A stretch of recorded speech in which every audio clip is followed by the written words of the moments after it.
دشمنوں کے گھروں پہ مت چلنا تو پل نہیں سنے گا، پل نہیں سنے گا۔ جس نے سلامت بھیا اٹھے گا، جس نے پلین ہوائی جہاز ایجاد کیا وہ ہوائی جہاز سے پتہ ہو جائے گا کہ بھائی تجھے میں نے بنایا ہے، فقط ان کو سوال کرنا جو میرے دوست ہیں نا، جو میرے دشمنوں ان کو سوال نہیں کرنا، تو ریت نہیں سنے گی، جہاز نہیں سنے گا، پل نہیں سنے گا۔ اچھا آج جو دور ہے کمپیوٹر کا، یہ تو نوجوان بیٹھے ہوئے کمپیوٹر ہم سے بیٹھا جانتے ہیں نا، کمپیوٹر بنانے والا کمپیوٹر سے گئے تو بس ان کے ہاتھ پر کام کرنا، جو میرے دوست ہیں میرے دشمنوں کے ہاتھ پر کام نہ کرنا، تو نہ پل سنے گا، نہ ریت سنے گی، نہ جہاز سنے گا، نہ کمپیوٹر سنے گا، ہے نا۔ تو سمجھ رہے ہیں کہ موجود بنا کر بے بس ہو جانا اور خالق بنا کر کنٹرول اپنے ہاتھ میں رکھے۔ بھائی لکڑی تو لکڑی ہے نا، اگر بنی اسرائیل کے ہاتھ میں رہے تو لکڑی رہے، اگر موسیٰ کے ہاتھ میں آ جائے تو آسا بن جائے۔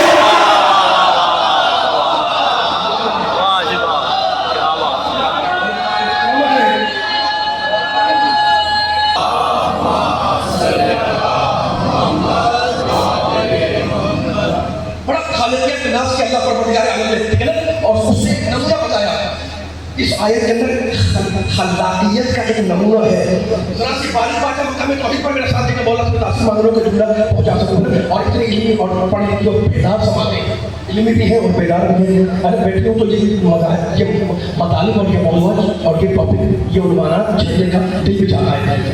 تو اس نے اپنی خالقیت کا ایک کمال دکھایا ہے کہ میں نے پیدا کیا ہے الگ سے، پھول کے نطفے سے پیدا کیا ہے۔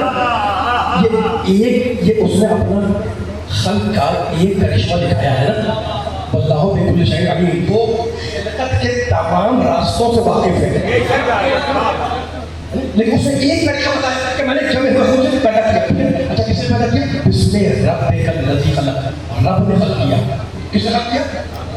رب کا خلق۔ میں یہی تو کہتا ہوں کہ دیکھو یہ رب بڑا قیمتی لفظ ہے، یہ رب بہت قیمتی لفظ ہے، رے بے اور کو ترجیح رب بہت قیمتی لفظ ہے۔ قرآن نے کہا تھا یہ لفظ استعمال کیے ہیں، لیکن اپنے میں ساتھ دیکھا قرآن دیکھو میں کوئی جملہ بولوں ممکن ہے توجہ نہ کروں اور میں بول دوں، ہے نا، آپ کی بات بولے توجہ نہ کریں، آپ کے اسے 10 الفاظ ایسے نکل جائیں جو آپ کے لیے بے مقصد ہو، ٹھیک ہے، اور سننے والے کے لیے مقصد ہو، لیکن خدا جب قرآن میں کوئی لفظ استعمال کرتا ہے تو اسے پوری قوت اور پوری قیمت کے ساتھ استعمال کرتا ہے نا۔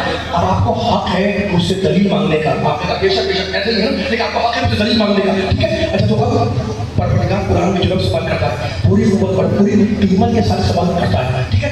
ذرا سا میں قرآن کا ذکر نہیں کر رہا، بائبل کو کھولیں، انجیل مقدس انجیل کو کھولیں اور تلاش کریں کہ انجیل مقدس میں اللہ کے لیے کون سا لفظ استعمال ہوا۔ اور جب آپ انجیل کھولیں گے غور گردانی کریں گے تو آج بھی آپ کو ایک لفظ ملے گا آسمانی باپ۔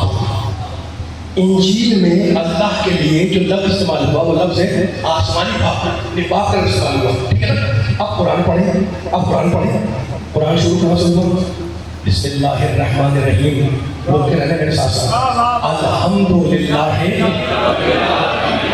ماشاءاللہ ماشاءاللہ ماشاءاللہ ماشاءاللہ۔ قرآن شروع ہوا رب العالمین سے اور قرآن ختم کہا ہوا بسم اللہ الرحمن الرحیم، قل اعوذ برب الناس۔ قرآن کا آغاز ہے رب العالمین، قرآن کا اختتام ہے رب الناس۔ انجیل مقدس میں جو اللہ کے لیے لفظ استعمال ہوا آسمانی باپ، یہ ذہن میں رہے تصور باپ کا۔ قرآن نے جو لفظ استعمال کیا وہ ہے رب، ٹھیک ہے نا۔ باپ تو باپ ہوتا ہے، یہ رب کسے کہتے ہیں؟ رب کے معنی تربیت کرنے والا، پرورش کرنے والا، انسان کو کمی سے کمال تک لے جانے والا، انسان کو نہ بولنے میں ساتھ انسان کو عیب سے کمال تک لے جانے والا، انسان کو نقص سے کمال تک لے جانے والا۔ یہی تو لطف ہے علی والو، نبی والو، قرآن والو، اللہ والو۔ انجیل مقدس میں اللہ کے لیے جو لفظ رکھا گیا وہ ہے باپ۔ اگر یہ باپ سمجھ میں آ گیا تو لفظ رب سمجھ میں آ جائے گا۔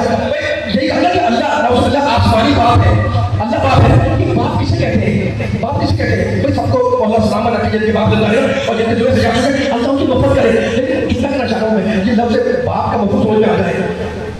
باپ ہمارے وجود کا سبب ہے، ہماری بقا کا سبب نہیں ہے۔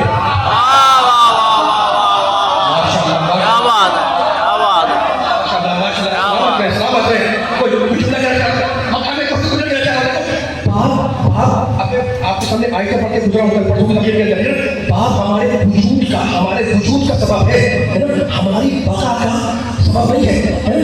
ہو سکتا ہے کہ بھائی بچہ پیدا ہو گیا تو باپ کا بنا اس کا، لیکن باپ مر جائے یا بچہ ہی مر جائے، ممکن ہے کہ باپ مر جائے بچہ زندہ رہے، تو کیا سمجھ میں کہ باپ سبب وجود ہے، سبب بقا نہیں ہے۔ تو عیسائیوں نے جو خدا سے رشتہ جوڑا وہ ماضی کا، کہ اس نے ماضی میں پیدا کر دیا۔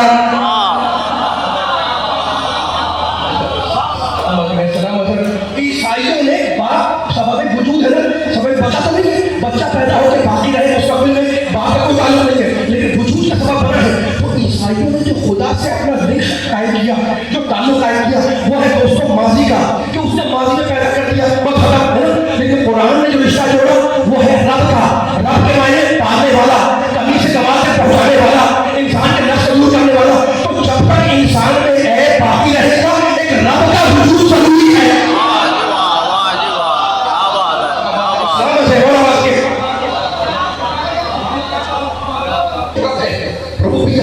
یعنی کمال، کمی سے کمال تک لے جانے والا، نقص سے کمال تک لے جانے والا، کمیوں کو پورا کرنے والا، احتیاط کو پورا کرنے والا۔ تو جب تک انسان میں عیب ہے، نقص ہے، کمی ہے نا، اس وقت تک اللہ رب کا وجود ضروری ہے۔ اب بیان کو میں آگے لے جا رہا ہوں، دیکھیے اب مقام توحید سے آ رہا ہوں مقام نبوت تک، لیکن ذرا